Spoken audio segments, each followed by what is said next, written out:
Hey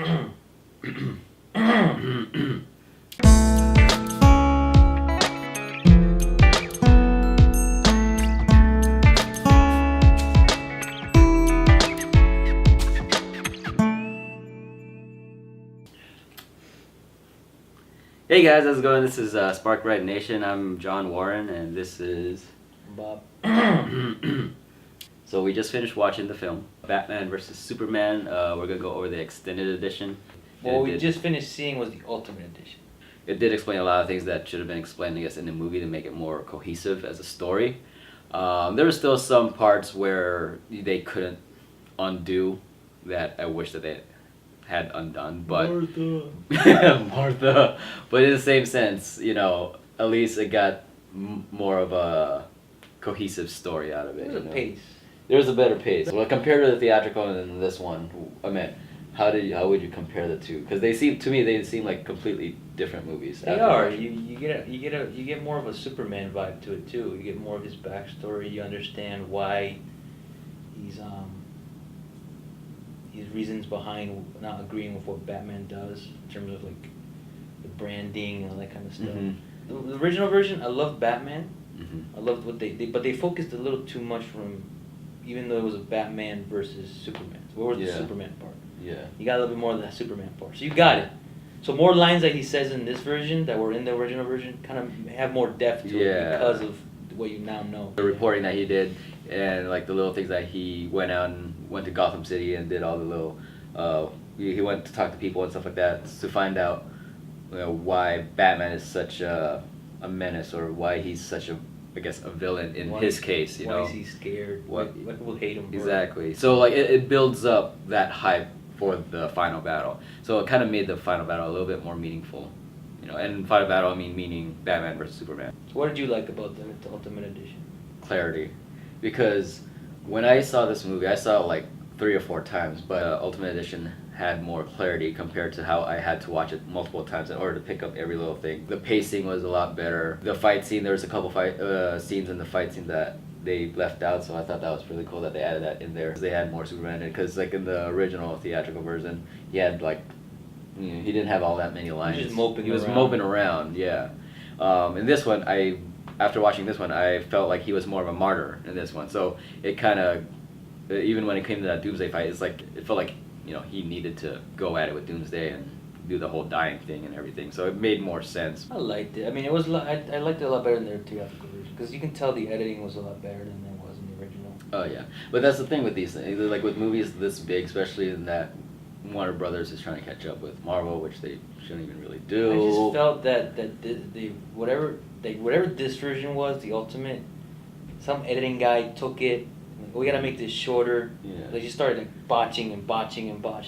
Even though Zack Snyder is a director, we can't all blame it on the director. I mean, you know, there's other people involved, or like the writers and producers. When you're directing and you're writing, and it's not your money, you know, it's the producer's money. So you have to do whatever the producer says in order for it to get launched in the studio. So it's not all Zack Snyder's fault. What would you say was the biggest downfall in both theatrical and motivations, man? I don't blame the Lex Luthor character. Obviously, it's different from... You're more of a DC guy, so you were explaining how the character isn't that way compared to the movie, like that kind of stuff. Yeah. But what I would have asked for is more motivation.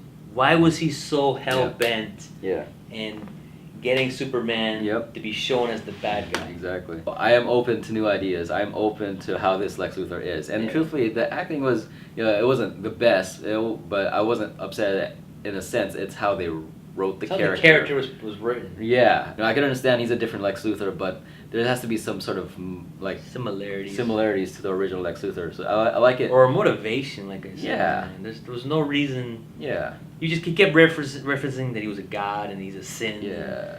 Which this Lex Luthor has a god complex. We could all see that. You know, he wants to be better than everyone else, and he wants to be on top of the world and all that stuff. I guess that was the motivation, but it just still didn't come right. I don't know. But you know, because they hinted Darkseid. I was telling you earlier, it could have been that certain motivation why he's kind of acting a little crazy. That's another thing, though. It's like there was no clear explanation whether he was being contacted by Darkseid or It was his own personal BS. Yeah. There was no clear. This Yeah. is why I'm. He was just crazy to get. He was just cuckoo. Yeah, he was. But yeah, I think if he had more relations or something similar to the original Lex Luthor, with this new Lex Luthor, then it would have been a little better. I don't care what anyone says. Batman does kill in this movie. I don't really like that. I don't mind it as long as they explain why. Yeah. I personally don't like it because I know I've grown up with Batman and he does not kill. He doesn't kill. But from what I've read in interviews, there's a reason behind it Yeah. based on his experience. But you gotta explain it, man. Yeah. Like why? Give me at least a sentence. And you know it sucks because they trail on the whole Martha thing with the parents' death and everything. Okay, and, so let's go into that. That's another thing. Okay, I don't mind the Martha thing. I don't mind. I don't. Unless you could have done two things. Giving them a little bit more dialogue afterwards, or like you were mentioning before the fight, start talking it out, saying, "Why am I doing this? Why are you doing that?" Yeah, because this guy's making me do it, and then fight. In Captain America: Civil War, I don't like to compare, but you know, it's comparable. They were about to duke it out in that main scene in Civil War, but they talked it out, and still Tony Stark was like, "I don't care what you have to say. I'm still gonna stop you." Where here, they didn't even say anything. They're just like, "We're wasting time. Let me get up to your face now and push you." And then the Yeah, Martha thing happens, and they just go afterwards like, "We're bros." Yeah. Save your mom, bro. After saying. After spending 2 hours of the 3-hour extended cut going and talking. I gotta stop this guy because he's an alien. He's gonna kill people. No, the 1% chance. But you say my mama's name. That this guy's hug a it out, bad bro. guy. No. I'm gonna hug it out. Explaining more of Batman, how he is now, why he's a killer, it would have been better. What would have been good is if Batman, like you said, yes, but Batman going against Superman because he feels that he has to be ready for the day that Superman goes crazy. Yeah. Like in the comics and in the show. Yeah. Batman was on their side all the time, but he always had the weaknesses just in case they decide to go wrong. Yep. If he had been like that, and then the whole Capitol scene, and he would think that, oh, maybe Superman actually did this. Then he goes up against Superman thinking, I gotta stop you, man. No Yep. offense. Yep. That would have been a lot better than him going, I gotta kill you, and then Martha happens. It's like, oh, Right. we're cool. Let me Come on. let me touch your super chest. Like, oh, Oh, all right. I'm gonna save Martha.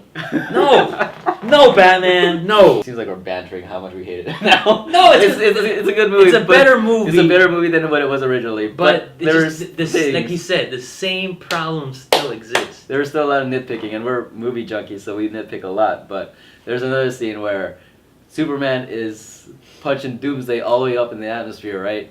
Like, I don't understand why the military would go ahead and interrupt this guy who's taking them literally out of orbit. They had a nuke. They had a spare nuke, and like, you know what? Let's just use it. Why don't you just wait till the man like actually sends him out into space? Because we wouldn't have gotten that cool scene of him like rejuvenating. Yeah, well, at least Doomsday would have been sent to the sun or whatever, frozen in We space. wouldn't got that cool Wonder Woman fight, bro. Yeah, well, it also would save another hour. The music's still cool. Yeah. You said that he was retiring? Yeah, Han's retired.